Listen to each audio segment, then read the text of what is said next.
Hi guys! 12 p.m. na, iwaw feng shui na. Brethren, family and friends, po pinagpalang gabi sa inyong lahat. Ang inyong pong lingkod, Brother Norman Cruz, ang inyong pong feng shui, Pachi, Chimen, Yijing, and date selection consultant. Kumusta po kayo? Yes, BFF, tayo po'y quite late dahil mayroon tayong mga pinag-aralan.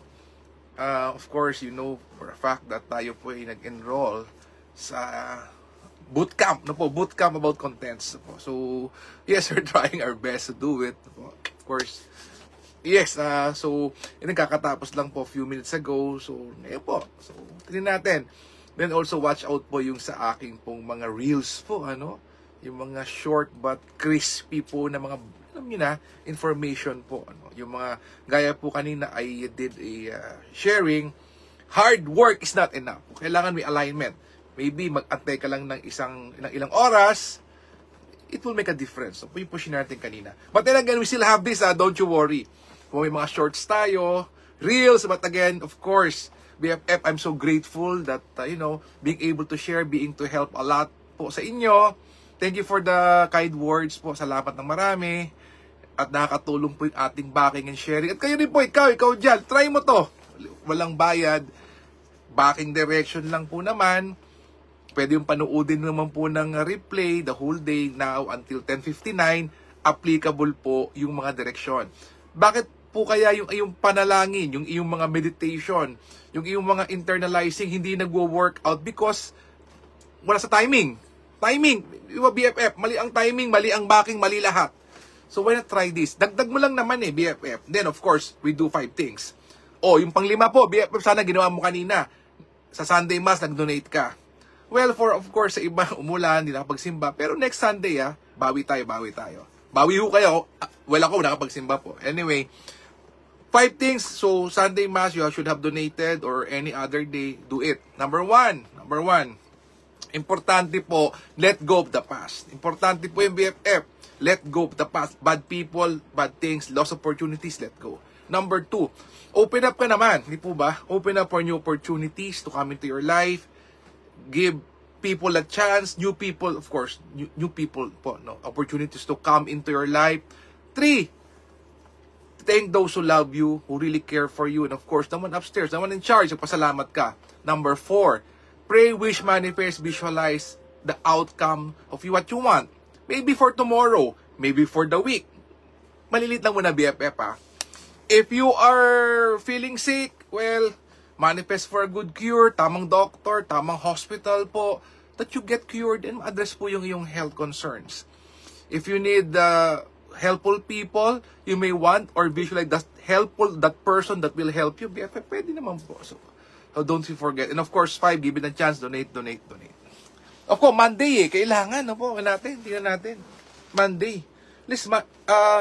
Sa isa pong August 18, Monday, which is an Earth Goat enters the close excellent day. Ano po pwede Kuya Norman gawin sa Monday?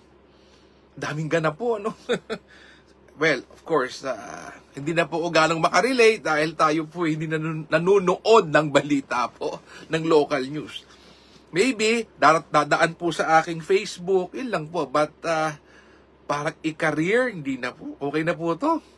Dahil natututunan, po, sa phones natin. Okay, ano ba pwede Kuya Norman gawin tomorrow? Tingnan po natin. Okay. Tomorrow, BFF, it says here, making a donation. Yun na. Nagsabi na. So, kung di ka nagsimba ngayon, make ways tomorrow na makapag-donate ka. Renovation, pwede. Moving to a new house, groundbreaking, utility services, burial, trading, and purchases, all good for tomorrow. Anong i-avoid mo? Anong iiwasan mo, BFF? Medical procedures, buying a new car, investment, and visit a beautician, not for tomorrow. However, ang tao may katigasan ng ulo. Merong pipilit dyan. May daily achievement tayo. Tipo, BFF. Yun ang pinagkaiba natin. Hindi natin sasayangin ng isang araw dahil lang may nagsabi hindi pwede. Meron pa ring way. Daily achievement mo yan. BFF. Okay, ito po. Silipin natin. Daming notes. Opo. Dada-digest natin isa, then I'll share it with you. BFF Dada-digest natin yan. Yun. Okay. Says here, BFF, if you want to 10x being beautiful and handsome, create that branding, talikod sa Southeast. Anything to do with creating opportunities here and abroad, mapalaki yung reach mo, talikod sa West. Health is wealth. If you want to recover from something, gusto mo maging maganda yung lab results mo tomorrow, though hindi advisable ang medical procedures, well, meron pang kontra. May game changer din po, talikod sa Northwest. Anything to do with finances and to attract high caliber noble people, talikod ka naman sa North. Heart-to-heart talk, making peace, make amends, talikod ka naman sa East. Oh, Kuya Norman, gagamitin mo dyan. Ako dito, gagamitin ko po yung Northwest backing. It will improve your health eh. BFF, not only physical health, also but your mental health, your mindset mo ha.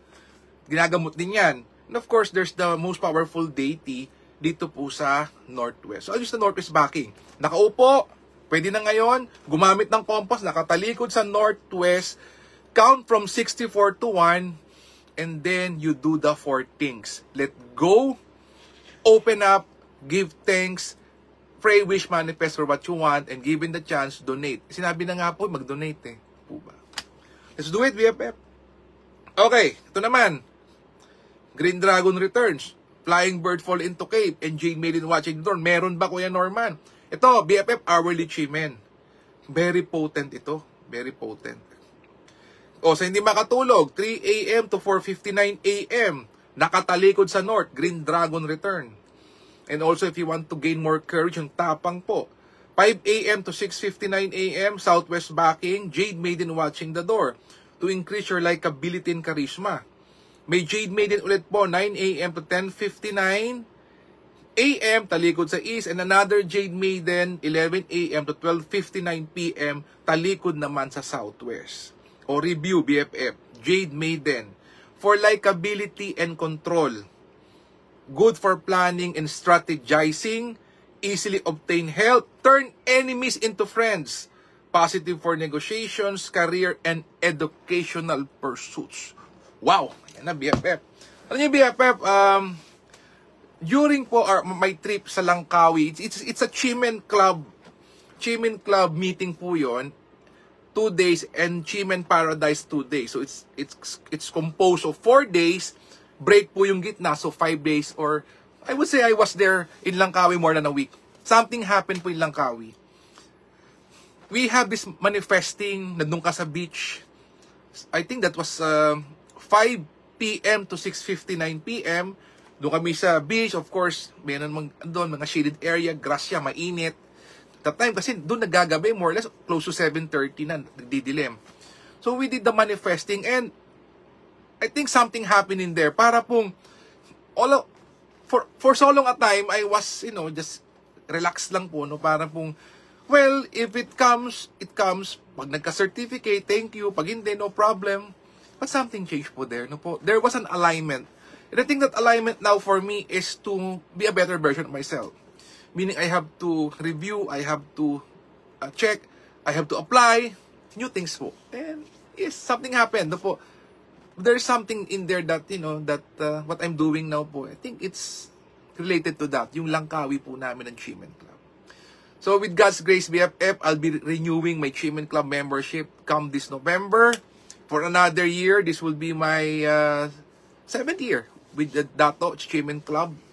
We're only very limited po dito. And please pray for me. Alam niyo po, Chimen Club is quite costly. And just pray for me. And of course, your referrals po, BFF, yung referral niyo will help me and my son a lot. Of course, those po, maganda po kasi pag word of mouth eh. This trusted po, there will be someone who will endorse you. Thank you so much po, BFF. And me and my son, yours truly po, is committed. Committed po that will whatever we share, whatever we do or recommend to you is something that will work. We tried it for ourselves and something that is safe and something that will improve your life for the better. So BFF, expect daily, with God's grace, we will do reels po, shorts po. But still, we will be doing this. And given the chance, agahan ko daw po kasi late na. Iba natutulog, nakakapuyat, dapat ipot ako nabupuyat din. But anyway, BFF, okay lang kung basta makapag-share tayo. But we will try our best to do it 7 or 8 p.m. daily. Again, BFF, Thank you so much for the opportunity to being able to share. Let us continuously pray for our BFF, for we'll never know if they have a cancer, they are sick, they makabayad ng utang, in trouble, anything. Let's pray for them. May court cases, let's pray for them. Let us pray for our leaders. Let us pray for world peace. Let us heal as one. Let us be a blessing to others. God bless us all with a grateful heart. Maraming pong salamat sa inyo lahat. God bless, good night, and happy Monday, BFF. See you tomorrow. Bye-bye.